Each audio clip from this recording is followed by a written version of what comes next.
अगली खबर पटना से है, जहां नीट छात्रा की मौत मामले की जांच बिल्कुल तेज नजर आ रही है। गर्दनीबाग अस्पताल में एसआईटी ने 6 संदिग्धों के डीएनए सैंपल लिए हैं। अब कुल 19 लोगों का डीएनए सैंपल इकट्ठा कर लिया गया है।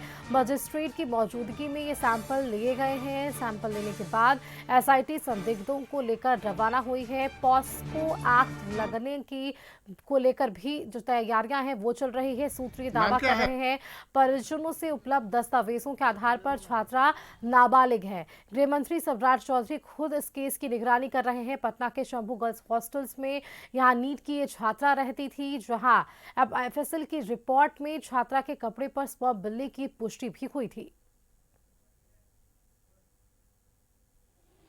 नीट छात्रा शहीद पर मौत मामले को लेकर आज पटना के गर्दनीबाग में मौजूद हूँ, जहां एफएसएल की बायोलॉजिकल रिपोर्ट के बाद सेक्स असॉल्ट की पुष्टि हुई थी। इस पूरे मामले को लेकर पुलिस महकमे में पुलिस की जो जितने भी जो संदिग्ध लोग हैं उनकी डीएनए सैंपल ली जा रही है। और सीधे तौर पे हम मृता गायत्री की मामा से बात करेंगे। सर, क्या हुआ था? सर, लड़की आप स्टार्टिंग से नहीं है? स्टार्टिंग से ही है, तो आप लोग को सब मालूम होगा क्या हुआ इसके बीच। सर, हम लोग का डीएनए टेस्ट लिया जा रहा है, ये भी मालूम है। मामा भांजे में क्या रिलेशन होता है वो आपको भी पता है। मामा भांजे में क्या, आपसे ही पूछना चाह रहा है, मामा भांजे में रिलेशन क्या होता है? क्या होता है सर? मामा भांजे में एक परिवार का रिलेशन है। परिवार में क्या रिलेशन होता है? कोई संबंध? भगवान मामा भगनी का भगवान। उसको तार तार घोल कर पी रहे हैं प्रशासन।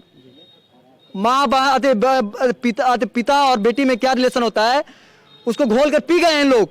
इन लोग का कोई माँ बहन नहीं है। इन लोग का कोई जिनसे जन्म ली है उन्हीं पे सवाल उठा रहे हैं इन लोग। अभी तक कितने लोगों के परिवारजनों को अभी पांच को लिया गया, वो भी जानते हैं रात में 12 बजे रात में आती हैं क्या। और हम लोग को क्या बोला जाता है, सिर्फ ऐसे ही ले रहे हैं। हम लोग को मॉर्निंग में देखते हैं तो क्या देखते हैं कि संदिग्ध जो भी है उसका डीएनए टेस्ट लिया जा रहा है। इतना प्रशासन गिर गया, हम लोग तो कभी सोचे नहीं थे कि प्रशासन इतना गिर सकता है। आज घटना के 20 दिन हो गया, फिर भी क्या लगता है आपको? हम लोग को कोई उम्मीद नहीं है कि न्याय मिलने वाली है। अभी जो अपराधी हैं उन लोग तो अभी भी फ्रीडम घूम रहे हैं। उनको क्यों नहीं इंक्वायरी की जा रही है? उनका सीडीआर क्यों नहीं चेक किया जा रहा है? कौन अपराधी है, उनको हम जानते हैं आप? अपराधी जहां हॉस्टल में हुआ है वही अपराधी हैं। नीलम अग्रवाल, शंभू सरवन अग्रवाल, अंशु अग्रवाल, मनीष रंजन। उसका तो अभी जेल में। उसको रडार पे क्यों जाते, रिमांड पे क्यों नहीं लिया गया? हाँ। क्यों नहीं लिया गया? किस चीज का डर है? किस बेसिस पे उनको गिरफ्तार किया गया है? उसका बेटा रॉकी, डॉक्टर सतीश, जो कल इस तरह का बोल रहे हैं कि हम कलयुग का अभिमन्यु है, हम घर से निकाल कर मिट्टी में गाड़ने का कार्य करेंगे। कौन सा स्पीच निकाल रहे हैं, कौन सा आवाज है? अब सीधे तौर पे देखना ये होगा कि पटना पुलिस इस पूरे मामले की कब खुलासा करती है। कशिश न्यूज़, विवेक रॉय, पटना। खबरों का सिलसिला जारी है। वक्त फिलहाल एक छोटा सा ब्रेक का, जल्द वापस लौटेंगे।